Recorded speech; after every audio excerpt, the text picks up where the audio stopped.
इन 3 महिलाओं को तुलसी को जल भूल से भी नहीं चढ़ाना चाहिए। क्या कभी आपने सोचा है कि जिस तुलसी के आगे आप हर सुबह श्रद्धा से जल चढ़ाते हैं, वही सेवा किसी दिन आपके पुण्य को काट भी सकती है? हाँ, सुनकर अजीब लगता है, क्योंकि हमें सिखाया गया है कि भक्ति में सिर्फ भाव मायने रखता है। लेकिन सच ये है कि शास्त्रों में 3 ऐसी स्त्रियों का जिक्र है जिन्हें तुलसी को जल देना पाप माना गया है। कौन है ये 3? और क्या उनमें से कोई अनजाने में आपके घर की भी हो सकती है? जरा सोचिए, जिस आंगन में तुलसी खड़ी है, जो आपके घर को पवित्र मानती है, क्या हो अगर वही तुलसी आपके कर्मों के कारण नाराज हो जाए? आज हम इस वीडियो में उसी रहस्य का पर्दा खोलने जा रहे हैं। आप जानेंगे न केवल वे 3 स्त्रियां कौन हैं, बल्कि यह भी कि अगर आप या आपके घर की कोई महिला इनमें आती है तो क्या बदलना जरूरी है ताकि आपकी भक्ति अपराध में न बदल जाए। और यकीन मानिए, जब आप इस सच्चाई को जानेंगे तो आप अगली बार जल अर्पण करते हुए बिल्कुल अलग भावना में खड़े होंगे, क्योंकि ये सिर्फ पूजा नहीं, आपके पूरे आध्यात्मिक जीवन की दिशा तय कर सकती है। तो जुड़े रहिए, क्योंकि अगले ही पलों में हम उस रहस्य तक पहुंचने वाले हैं जो सदियों से शास्त्रों में छिपा था, लेकिन आज आपके सामने खुलने वाला है। और हाँ, चैनल को जरूर सब्सक्राइब करें ताकि आपको हर ज्ञान से भरी वीडियो सबसे पहले मिले, और वीडियो को लाइक करना ना भूलें। चलिए अब बढ़ते हैं वीडियो की तरफ। क्या आप जानते हैं, कुछ स्त्रियां जो रोज श्रद्धा से तुलसी को जल चढ़ाती हैं, वही अननोइंगली ऐसा कर बैठती हैं जो शास्त्रों में पाप कहा गया है। ये सुनकर शायद आप चौंक जाएं। भक्ति में पाप, तुलसी सेवा में अपराध, और वो भी स्त्रियों से। लेकिन यही सच है। आपके मन में ये सवाल जरूर उठा होगा, कौन है वे 3 स्त्रियां? क्या आपने या आपके घर की कोई महिला भी जाने अनजाने इस अपराध की भागी तो नहीं बन रही? बहुत से लोग सच्चे भाव से दिन की शुरुआत तुलसी जी को प्रणाम करके जल चढ़ाकर करते हैं, लेकिन यदि शास्त्रों की आंखों से देखा जाए, हर भक्ति क्रिया, हर सेवा विधि सिर्फ भाव से नहीं, ज्ञान से भी पूजनीय होनी चाहिए। और जब बिना सही समझ के हम तुलसी सेवा करते हैं, तो वही जल जो भगवान को प्रिय होता है, वही जल हमारे पुण्य को नहीं, हमारे सिर पर दोष का भार चढ़ा सकता है।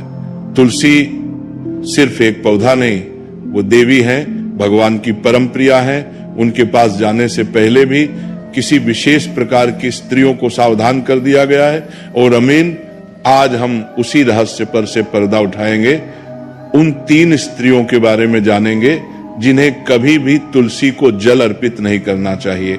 क्यों? क्योंकि उनका ये सेवा करना श्रद्धा नहीं, शास्त्र विरोध बन जाता है। और इस पूरे वीडियो में हम सिर्फ निषेध की बात नहीं करेंगे, बल्कि ये भी जानेंगे कि कौन सी सेवा, कौन सा भाव और कौन सी विधि से तुलसी जी प्रसन्न होती है। लेकिन अभी सिर्फ एक बात याद रखिए, अगर आप भी उन 3 स्त्रियों में से एक हैं, तो ये वीडियो आपके जीवन की दिशा बदल सकता है। तो अंत तक जुड़े रहिए, क्योंकि जो आप अभी सुनने जा रहे हैं वो सिर्फ जानकारी नहीं, आत्मा की चेतावनी है। जिस तुलसी को हम अपने आंगन में लगाते हैं, जिसे रोज जल देते हैं, स्पर्श करते हैं, वह कोई साधारण पौधा नहीं, वह तुलसी देवी हैं। शास्त्रों में उनका उल्लेख मिलता है वृंदा देवी के रूप में, जो स्वयं श्री कृष्ण की परम प्रिय सखी हैं, वृंदावन की अधिष्ठात्री, भगवान के नित्य लीलाओं की संयोजिका, और ऐसी परम शुद्ध आत्मा जिनकी बिना कृपा के कोई भक्त वृंदावन में भी प्रवेश नहीं कर सकता। तुलसी जी को श्री हरि ने अपनी प्रिया घोषित किया है। भगवान कहते, जिस भक्त ने मुझे पुष्प नहीं चढ़ाया कोई बात नहीं, पर जिसने तुलसी दल नहीं अर्पित किया वो मेरी आराधना नहीं समझता। शास्त्रों में लिखा है, तुलसी दले नैव हरे पूजनम उत्तमम, यानी भगवान की सबसे उत्तम पूजा तुलसी दल से होती है। सिर्फ तुलसी का नाम जपना, तुलसी को स्पर्श करना, उनका दर्शन करना या उनके चारों ओर परिक्रमा करना, ये सब करोड़ों यज्ञों और तीर्थों के समान पुण्यदायक कहा गया है। तुलसी माता हैं, वो हमारे पाप हरती है, हमारी घर की रक्षा करती है। और जब समय आता है तो यमराज के दूत भी उस घर में प्रवेश नहीं करते जहां तुलसी जी विराजमान होती है। एक तुलसी का पौधा जिसे श्रद्धा से रोपित किया गया हो, जब तक उसकी एक भी शाखा, एक भी पत्र जीवित रहता है, उस व्यक्ति का पुण्य हजारों कल्पों तक अक्षुण्ण बना रहता है। कहा गया है, जो भक्त तुलसी को जल देता है, उन्हें प्रणाम करता है और भगवान को तुलसी दल अर्पित करता है, उसका कोई भी पाप उसके समीप नहीं फटकता। तुलसी जी को चंदन लगाना, माला पहनाना, उनके चरणों में दीप जलाना, ये सब सेवा नहीं, परम पूजन है। हर बार जब हम तुलसी को प्रणाम करते हैं, हम उनके माध्यम से भगवान के चरणों तक पहुंचते हैं। ये कोई साधारण सेवा नहीं, एक आध्यात्मिक सेतु है।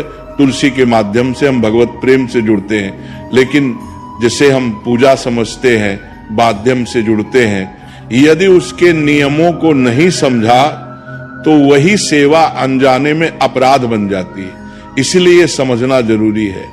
तुलसी जी की महिमा जितनी ऊंची है, उनकी सेवा उतनी ही सावधानी से करनी चाहिए, क्योंकि जो देवी स्वयं श्री कृष्ण के हृदय में वास करती है, उनकी उपेक्षा करना किसी भक्त का नहीं, मूढ़ता का लक्षण है।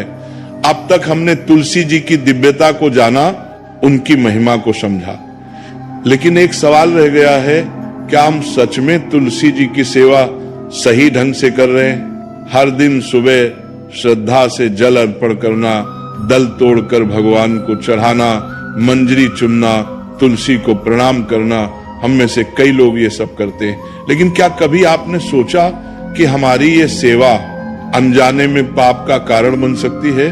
शास्त्र कहते हैं, सेवा अज्ञान से हो तो वह सेवा नहीं, अपराध बन जाती है। आइए समझते हैं उन आम गलतियों को जो बहुत से लोग रोज करते हैं और जिनसे तुलसी जी प्रसन्न नहीं, खिन्न हो जाती है। पहली, भूल जल की मात्रा और समय। तुलसी जी को जल देना बहुत पुण्यदायक है, लेकिन कई लोग इतना अधिक जल चढ़ा देते हैं कि पौधा ही सड़ने लगता है।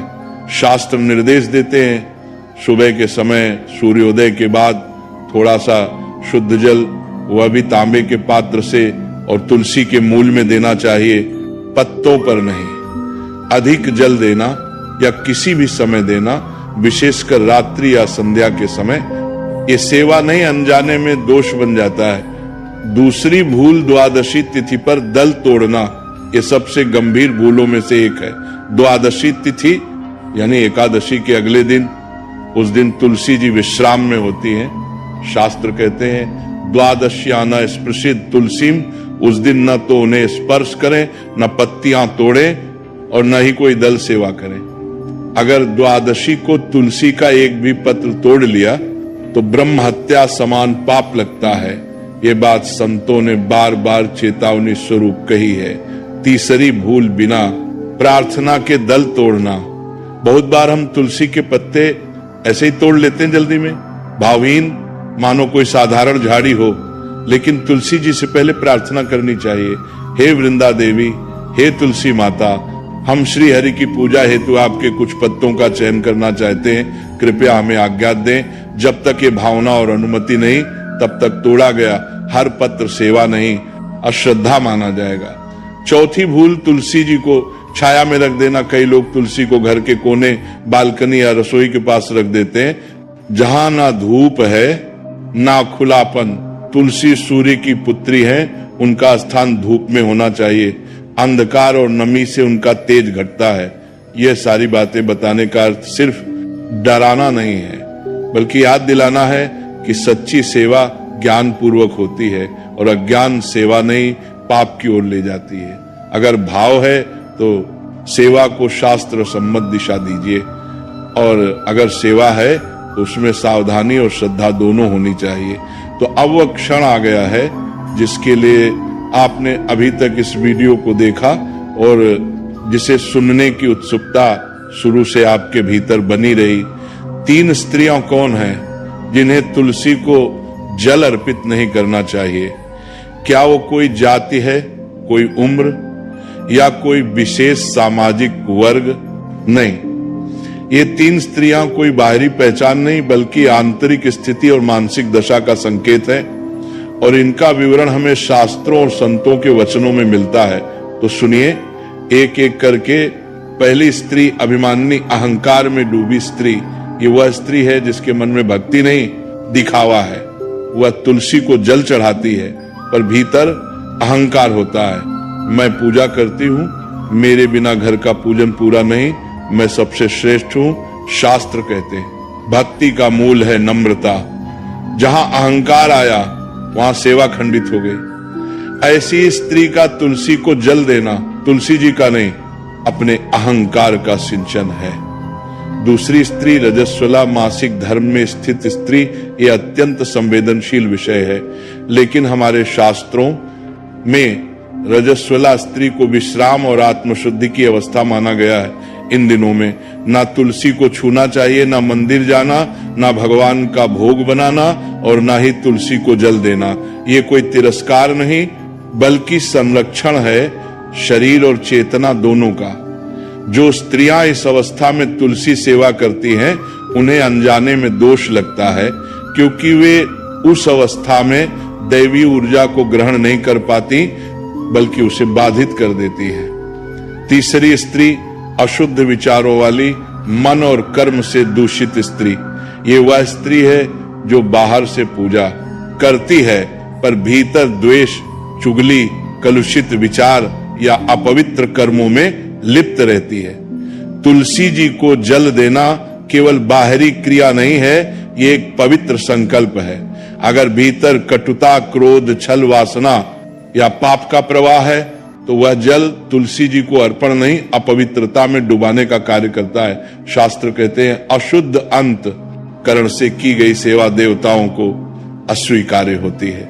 अब जरा ठहरिए और सोचिए, क्या इन 3 स्थितियों में से कोई एक आपके आसपास है या खुद आपके जीवन में कभी आई है?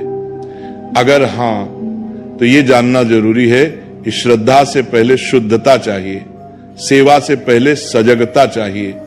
तुलसी सेवा कोई अनुष्ठान मात्र नहीं, तुलसी ये आत्मा को निर्मल करने की प्रक्रिया है। इन तीनों स्त्रियों को तुलसी जल देने से रोका गया है क्योंकि ये नारी का अपमान नहीं, तुलसी माता की मर्यादा का सम्मान है। अब आप तैयार हैं देली दिशा जानने के लिए कि अगर हम इन भूलों से बच जाएं तो तुलसी जी की सेवा कैसे करें? अब तक हमने 3 स्त्रियों की बात की जिन्हें तुलसी को जल नहीं देना चाहिए, लेकिन क्या आपने सोचा है कि ये चेतावनी सिर्फ स्त्रियों तक सीमित है? क्या पुरुष पूर्णतः निर्दोष है? बिल्कुल नहीं, क्योंकि बात यहां स्त्री या पुरुष की नहीं, मन की दशा और चेतना की स्थिति की है। हमने 3 प्रकार की स्त्रियों का जिक्र किया, अभिमानिनी, रजस्वला और अशुद्ध अंत करण वाली। अब जरा पुरुष स्वयं से पूछें, क्या मैं भी अहंकार में डूबा हुआ तो नहीं? मैं रोज पूजा करता हूं, मैंने ही तुलसी का पौधा लगाया, मेरे बिना पूजा होती ही नहीं। क्या कहीं ये मैं, मेरा वाला भाव सेवा को अहंकार में बदल तो नहीं रहा? फिर दूसरी स्थिति, मानसिक अशुद्धता। अगर मन में काम, क्रोध, लोभ, द्वेष या दूसरों के प्रति अपमान, छल, आलोचना भरा है तो क्या ऐसा मन तुलसी सेवा योग्य है? तुलसी जी को जल अर्पित करना सिर्फ एक धार्मिक क्रिया नहीं बल्कि आत्मशुद्धि की घोषणा है। जब तक हमारा अंतकरण निर्मल नहीं तब तक जल देना केवल शरीर की क्रिया है, आत्मा की नहीं। तीसरी बात, हम कितने सजग हैं? क्या हम नियम जानते हैं या बस भीड़ में देखकर हम भी वही कर रहे हैं? अज्ञान स्त्री में हो या पुरुष में, पाप का परिणाम एक सा होता है। इसलिए ये स्क्रिप्ट आपको केवल स्त्रियों की नहीं, हर उस व्यक्ति की चेतावनी है जिसका मन अभी शुद्ध नहीं। तुलसी सेवा भक्ति का वह सेतु है जिस पर चलकर केवल वही पहुंचता है जो अपने भीतर झांकना जानता है। स्त्री पुरुष का भेद शास्त्र नहीं करते, ना ही भगवान। वे केवल एक ही चीज को देखते हैं, भक्त का भाव, और यदि भाव में दोष है तो सेवा में पुण्य नहीं पाखंड बनता है। तो आइए आईने में झांकते हैं और पूछते हैं, क्या मैं भी अनजाने में वही तो नहीं कर रहा जो उन 3 स्त्रियों के रूप में बताया गया है? अब तक हमने बहुत कुछ जाना, किन्हें नहीं करना चाहिए, क्यों नहीं करना चाहिए, और अगर भूल हो रही हो तो कैसे रुकना चाहिए। लेकिन अब समय है उस रास्ते पर चलने का जिससे भगवान श्रीहरि के साक्षात दर्शन का सेतु बनता है। यानी तुलसी जी की सच्ची सेवा कैसे करें और क्या पाएं। तुलसी जी की सेवा कब और कैसे करें? प्रातः काल स्नान के बाद सूर्य की पहली किरण के साथ तुलसी जी को प्रणाम करें, तांबे के पात्र में शुद्ध जल भरें और मूल जड़ में अर्पित करें। याद रहे, पत्तों पर जल न डालें, तुलसी के समक्ष दीप जलाएं और प्रेम पूर्वक कहें, हे वृंदा देवी, आपकी सेवा करने का अवसर मिला, इसे स्वीकार कीजिए।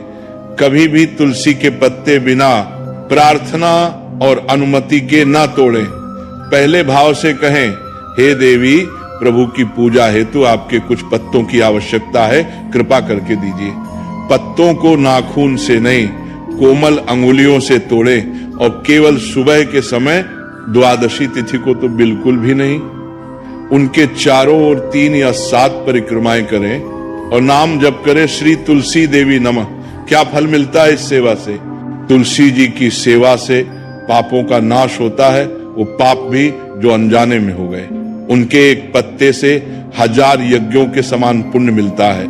श्री हरि कहते हैं, जो मुझे तुलसी दल के साथ भोग अर्पित करता है, मैं उसकी सेवा कभी अस्वीकार नहीं करता। जिस घर में तुलसी जी विराजमान हैं, वहां यमराज प्रवेश नहीं करते। उस घर को तीर्थ समान माना गया है। तुलसी की परछाई मात्र से पितृगण तृप्त हो जाते हैं और घर में धन, स्वास्थ्य और शांति का वास होता है। आध्यात्मिक ऊंचाई कैसे मिलेगी? तुलसी जी की सेवा सिर्फ एक अनुष्ठान नहीं, ये मन की तपस्या है। हर दिन जब आप तुलसी को प्रणाम करते हैं, आप अपने भीतर के विकारों को झुकाते हैं। नियमित रूप से तुलसी माला से श्री हरि का नाम जप करने से मन की चंचलता शांत होती है, ध्यान स्थिर होता है। तुलसी जी की कृपा से श्री कृष्ण वश में हो जाते हैं और इससे बड़ी सिद्धि क्या हो सकती है? याद रखिए, तुलसी को जल देना सिर्फ एक प्रक्रिया नहीं, एक संपूर्ण साधना है। ये वह द्वार है जिससे होकर आप भगवान के घर में प्रवेश कर सकते हैं। अब प्रश्न ये नहीं कि तुलसी सेवा कर रहे या नहीं, बल्कि ये है क्या? आप उस सेवा में पूर्ण जागरूक, पूर्ण प्रेमी और पूर्ण समर्पित हैं? इतनी देर से हम एक ही विषय के चारों ओर घूम रहे थे, तुलसी सेवा, लेकिन क्या ये सिर्फ एक पौधे से जुड़ा अनुष्ठान है?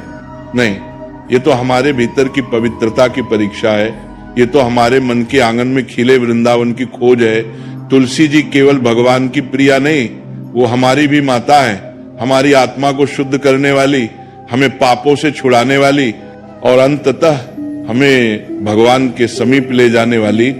हमने सीखा कि कौन है वे 3 स्त्रियां जिन्हें तुलसी को जल नहीं देना चाहिए, लेकिन ये केवल एक सामाजिक या शारीरिक चेतावनी नहीं थी, ये एक आंतरिक जगाने वाली बात थी, जिससे स्त्री हो या पुरुष हर कोई खुद को टटोल सके। आज ये वीडियो शब्दों का संकलन नहीं था, ये एक आह्वान था, एक पुकार कि हम अपनी भक्ति को सजग बनाएं, अपने कर्म को शुद्ध करें और अपनी नीयत को निर्मल करें। क्योंकि भगवान नाम स्वीकारते हैं किसी में पीना, लेकिन भाव की गहराई में उतरकर तुलसी सेवा स्वीकारते हैं, लेकिन सच्चे समर्पण से। तो आज आपके घर में तुलसी है, पर क्या आपके भीतर भी तुलसी जैसी शुद्धता है? आप जल चढ़ाते हैं, पर क्या उसमें अहंकार का रंग मिला है? आप नियम निभाते हैं, पर क्या आपने मन को भी नियम में बांधा है? यदि नहीं तो आज से शुरू कीजिए। आज से वह पहला जल चढ़ाइए जिसमें पवित्रता हो, सजगता हो और समर्पण हो। और अंत में फिर से याद दिलाना चाहूंगा, 3 स्त्रियां तुलसी को जल नहीं चढ़ा सकती क्योंकि उनका मन समय अभाव उस सेवा योग्य नहीं होता। लेकिन यदि आपने अब तक ये सब सुना है और भीतर कुछ हिला है, तो निश्चित जानिए आपकी आत्मा सेवा के योग्य है और तुलसी माता आपकी प्रतीक्षा कर रही हैं। जय श्री तुलसी महारानी, जय वृंदा देवी, जय श्री तुलसी माता।